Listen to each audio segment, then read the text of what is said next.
Halo planners, welcome to Third Planocast, podcast yang membahas tentang isu dan topik seputar planologi yang sedang hangat dan mungkin dihangat-hangatkan. Bersama dengan saya Rini Handayani yang akan memandu podcast ini dari awal sampai akhir. Nah, teman-teman, pada podcast perdana ini kita akan membahas isu seputar proyek strategis nasional Palaparing yang proyek integrasinya akan dilelang pada kuartal 4 tahun ini dengan nilai yang sangat fantastis mencapai 23,16 triliun rupiah. Mendengarnya saja sudah membuat kita wow, bukan? Nah, sebenarnya apa sih proyek Palaparing ini dan kenapa proyek ini sangat penting? Daripada penasaran, lebih baik kita langsung saja kepada narasumber kita yang akan memberikan pencerahan kepada teman-teman planners sekalian mengenai proyek Palaparing ini. Langsung aja kita ke narasumber pertama kita, ada perwakilan dari Bakti Kominfo. Boleh perkenalkan dirinya dulu Mas, siapa namanya? Oke, nama saya Iwang Dera Praditya selaku perwakilan dari Bakti Kominfo. Oke, Bakti Kominfo ini berarti yang menjadi pengelola nasional dari proyek Palaparing ini ya Mas? Iya, kurang lebih seperti itu. Oke. Mas Iwang boleh dijelasin ke teman-teman nggak sebenarnya proyek Palaparing itu apa sih? Terus nama Palapa sendiri itu apa ada hubungannya dengan Sumpah Palapa yang diucapin oleh Gajah Mada? Oke, untuk proyek Palaparing sendiri itu adalah proyek infrastruktur telekomunikasi nasional dengan penyebaran kabel fiber optik ya ke 34 provinsi, 440 kota di seluruh Indonesia. Dan dari nama Palapa itu tersebut itu terinspirasi dari proyek 21 di tahun 98. Jadi proyek tersebut itu tidak bisa direalisasikan karena kita mengalami krisis ekonomi pada saat itu. Makanya pada tahun 2005 kemarin kita ada ide lagi muncul untuk meneruskan proyek tersebut.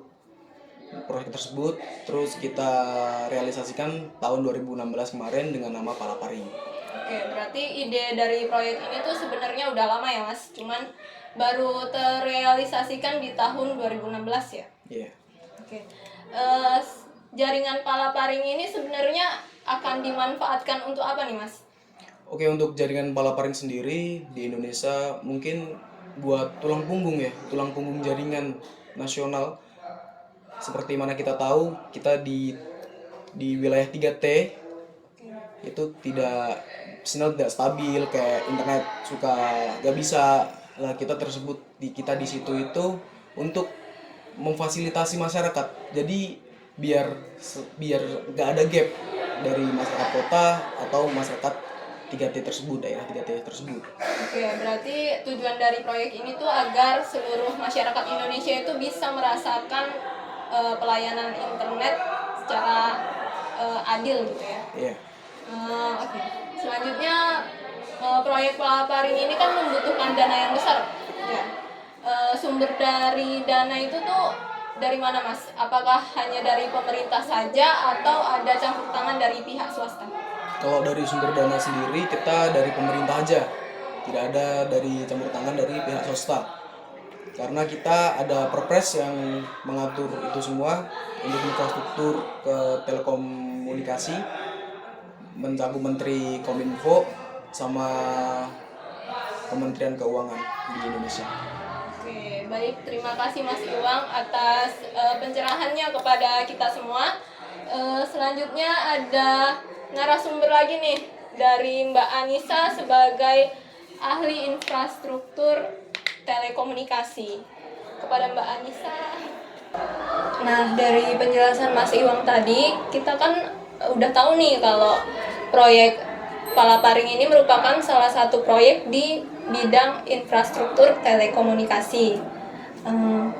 Nah, sekarang saya udah bareng sama Mbak Anissa nih sebagai ahli di bidang infrastruktur telekomunikasi. Oke, Mbak Anissa. Sebenarnya apa sih infrastruktur telekomunikasi itu? Jadi infrastruktur telekomunikasi itu kalau misalnya kita lihat ya ada dua kata, infrastruktur dan telekomunikasi. Infrastruktur itu artinya adalah bangunan dan telekomunikasi itu serapan dari bahasa Latin communicationem yang artinya penyampaian dan juga penerimaan pesan ataupun informasi. Jadi dari arti dua kata itu aja kita udah bisa ambil kesimpulan ya Mbak. Infrastruktur telekomunikasi itu artinya adalah struktur fisik atau bangunan yang mendasari jaringan komunikasi yang mendukung dan juga memberi dukungan untuk komunikasi jarak jauh. Dan juga tujuan dari infrastruktur telekomunikasi itu bukan hanya sekedar memberi dan juga penyampaian informasi atau pesan aja. Jadi tujuan-tujuan lainnya tuh juga memberikan pengembangan kualitas masyarakat dan juga pertumbuhan ekonomi bagi suatu wilayah dan juga Indonesia. Gitu. Tadi kan ada Mbak bilang juga nih kalau infrastruktur telekomunikasi ini bisa mendukung pengembangan ekonomi wilayah. Nah, memangnya seberapa penting sih infrastruktur telekomunikasi ini seperti Palaparing ini bisa harus dibangun gitu sampai memerlukan dana yang fantastis? Kalau ditanya seberapa penting, penting banget pasti ya. Karena kita dalam kehidupan sehari-hari itu emang nggak bisa lepas dari namanya komunikasi. Kita juga sebagai manusia bisa menghabiskan waktu hampir 70% dari waktu kita hanya untuk komunikasi. Sesimpel kayak kita membaca, mendengar, atau kayak berkedip aja atau naikin alis aja itu udah kayak komunikasi ya kan. Jadi pasti penting komunikasi itu dan juga dengan adanya infrastruktur telekomunikasi ini bisa dibilang kayak sebuah sarana untuk kita agar kita tetap bisa berkomunikasi karena kita sebagai manusia kan punya keterbatasan waktu dan jarak gitu. Jadi dengan adanya infrastruktur telekomunikasi, teknologi komunikasinya bisa walaupun kita ada di jarak yang berbeda, tapi kita masih bisa berkomunikasi. Jadi nggak ada salahnya sih dengan untuk mengeluarkan biaya yang gede, yang fantastis hanya untuk di bidang infrastruktur telekomunikasi ini karena emang penting banget gitu. Baik Mbak, terima kasih atas pencerahannya. Halo Mbak, boleh perkenalkan diri terlebih dahulu dengan Mbak siapa namanya? Iya, perkenalkan nama saya Sinta Puncak Ayodhya, saya perwakilan dari Palaparing Barat. Oke Mbak Yasinta. Setahu saya proyek pembangunan Palaparing ini kan dibagi jadi 3 ya Mbak. Ada Palaparing Barat, Tengah, sama Timur. Nah mungkin dari Mbak Yasinta sendiri nih sebagai perwakilan dari Palaparing Barat bisa dijelasin ke teman-teman semua bagaimana skema pembangunan proyek Palaparing Barat itu Mbak? Baik, jadi skema proyek PRB ini sendiri berfokus untuk membangun ekonomi melalui terciptanya ekosistem digital di seluruh wilayah Indonesia, khususnya di daerah non-komersial di Indonesia. Skema kerjasama ini melalui pemerintah dengan badan usaha atau KPBU dengan anak perusahaannya yaitu PT PRB. Kemudian pada tahun 2016 sendiri pemerintah itu mempercayakan PT Mora Telematika Indonesia atau Moratelindo untuk menjalankan proyek strategis nasional. Kemudian PT Moralindo ini ditunjuk sebagai tender dari Palaparing Barat itu sendiri. Oke, berarti dalam pembangunan proyek ini sendiri itu ada kerjasama dengan PT Moralindo ya Mbak? Iya benar. Oke. Untuk teknologi telekomunikasi yang digunakan dalam membangun proyek ini tuh teknologi seperti apa Mbak?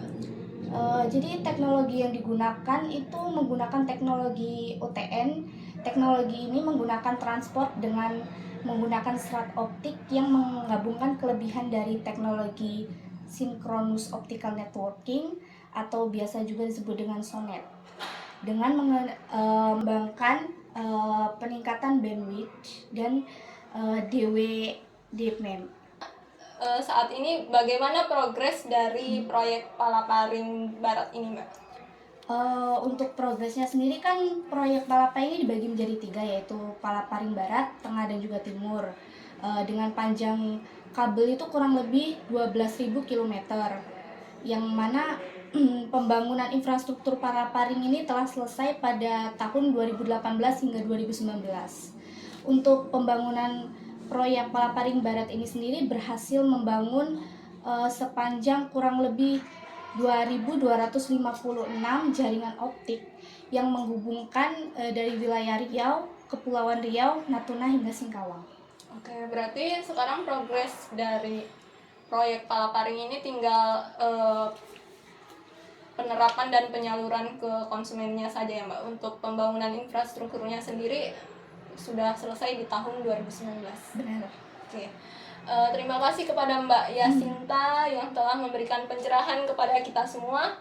Selanjutnya ada narasumber kita ya yang mewakili Palaparing Tengah. Kepada Mas Amar, dipersilahkan. Teman, tadi kan kita udah bahas tentang Palaparing Barat nih. Sekarang kita akan membahas tentang Palaparing Tengah. Di sini udah ada narasumber kita nih. Boleh perkenalkan diri dulu dengan siapa, Mas? Nama saya Amar sebagai perwakilan Palaparing Tengah. Oke, Mas Amar.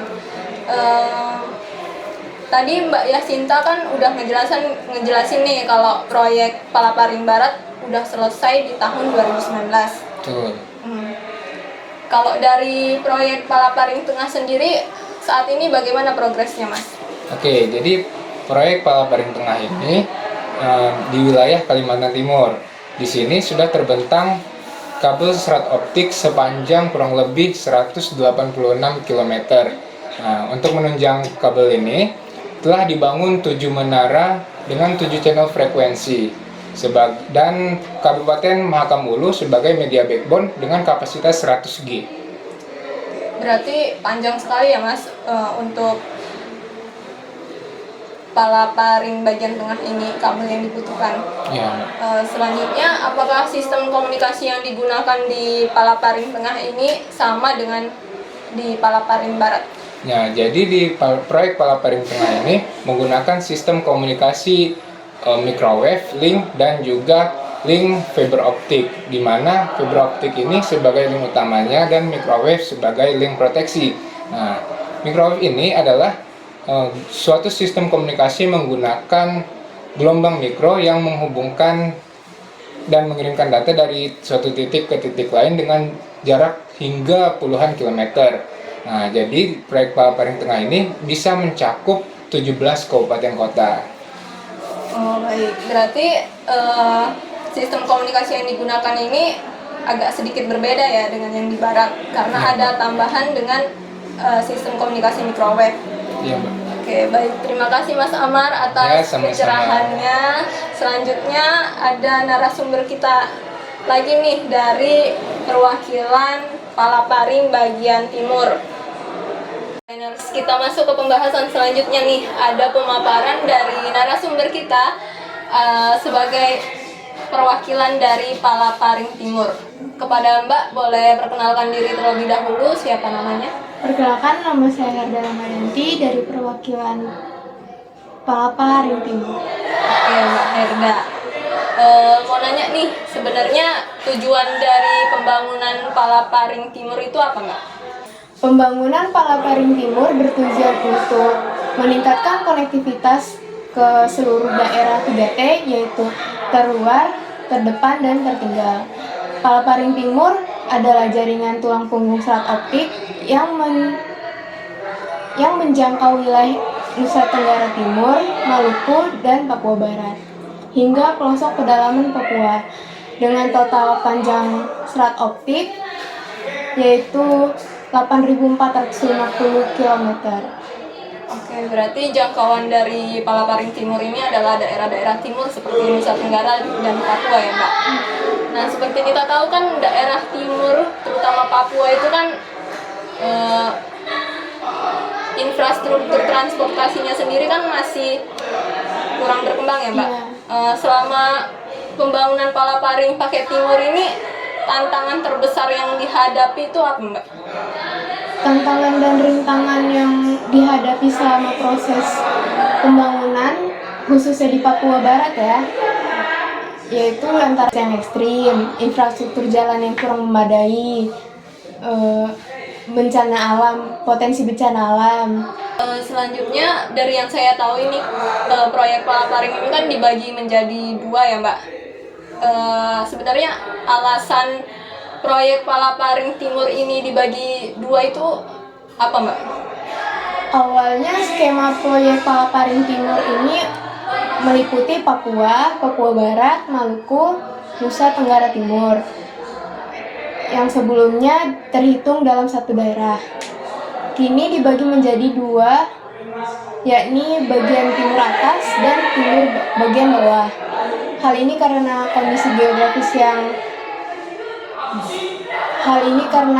kondisi geografis Papua yang didominasi dengan dataran, sehingga penerapan kabel optik di bawah laut menjadi sulit. Pembagian tersebut dilakukan untuk menjamin paket timur harus tetap berjalan.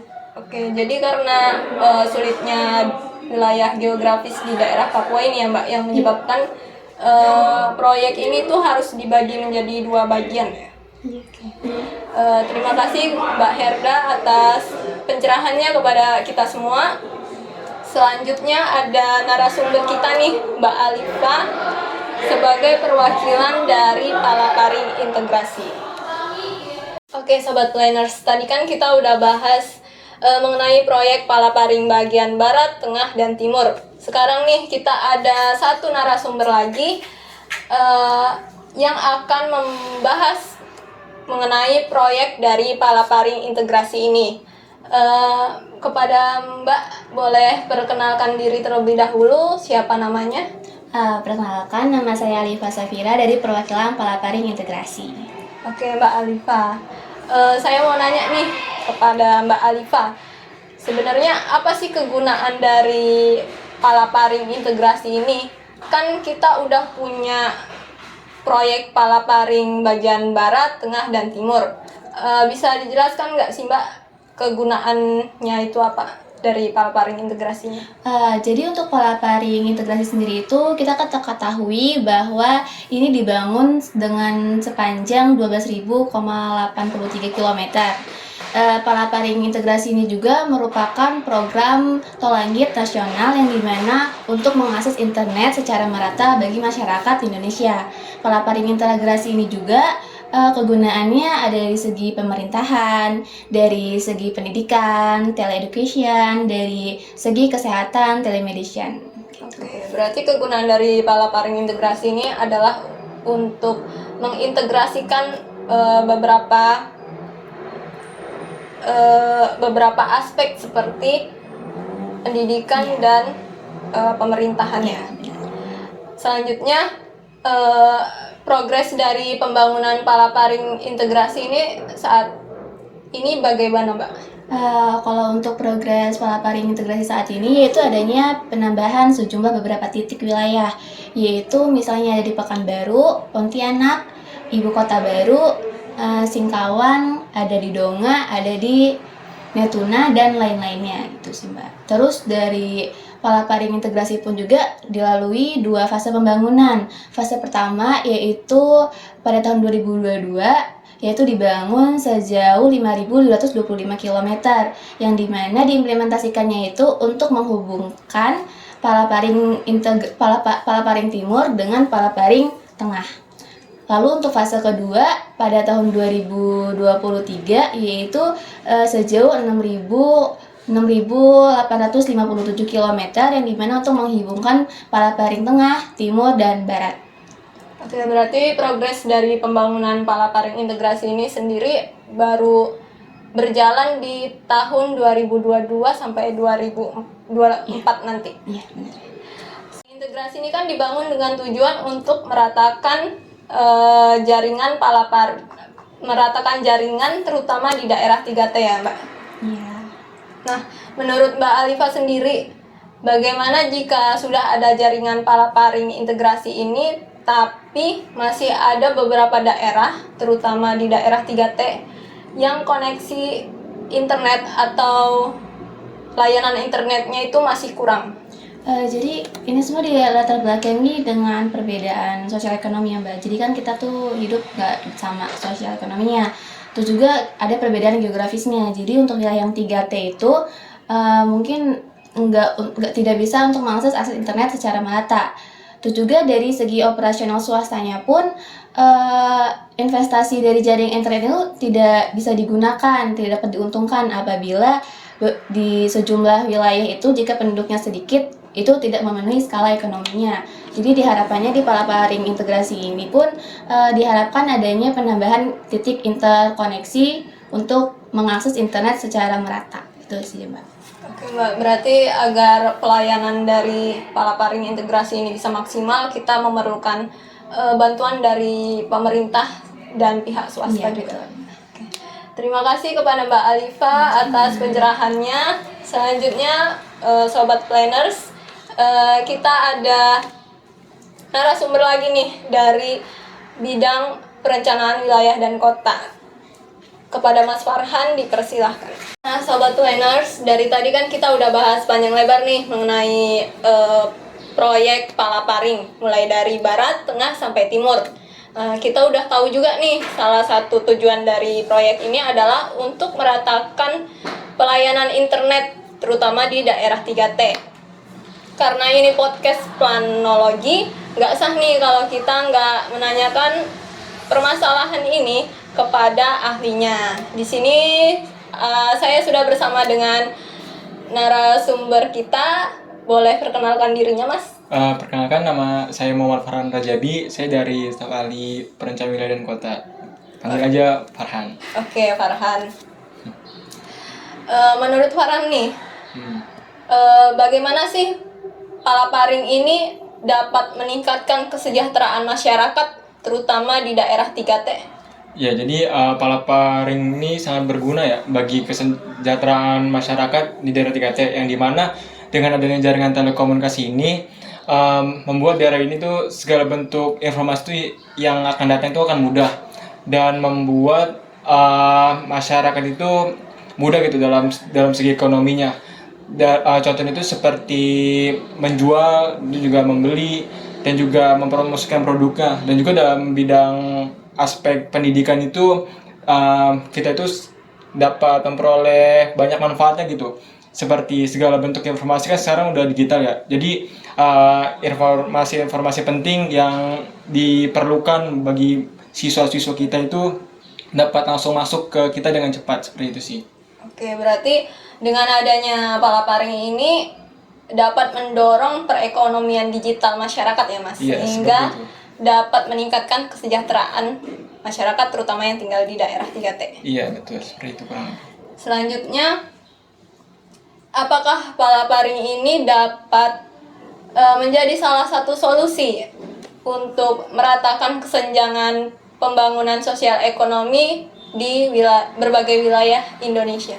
Iya, jadi Palaparing sendiri itu menjadi solusi yang membuat kita itu merata gitu kesenjangan sosialnya. Dan juga dengan adanya Palaparing sendiri, segala bentuk informasi akan masuk. Dan juga pembangunan telekomunikasi merata di setiap wilayah Indonesia, maka segala aspek akan terpenuhi seperti ekonomi, pendidikan, terus sosial masyarakatnya. Dan juga dalam fasilitas masyarakat kita dapat melayani masyarakat dengan baik gitu. Tidak ada perbedaan antara kota dan desa, sehingga segala bentuk layanan bisa kita layani dengan sebaik mungkin, seperti itu sih.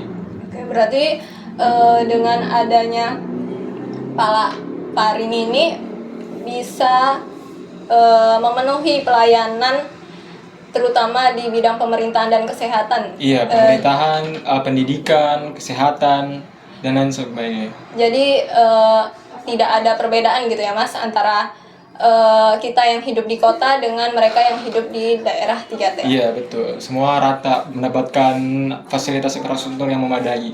Oke, baik. Terima kasih Mas Farhan atas pencerahannya kepada kita semua. Sekali kita harus mengakhiri perbincangan kita pada hari ini. Terima kasih kepada Mas Farhan yang telah menjadi narasumber untuk podcast pada kali ini, dan saya ucapkan terima kasih juga kepada narasumber-narasumber sebelumnya yang telah memberikan pencerahan kepada kita. Selanjutnya saya juga berterima kasih kepada teman-teman yang sudah stay tune terus dari awal podcast sampai akhir podcast ini. Jangan lupa untuk like dan share video ini apabila bermanfaat. Saya Rini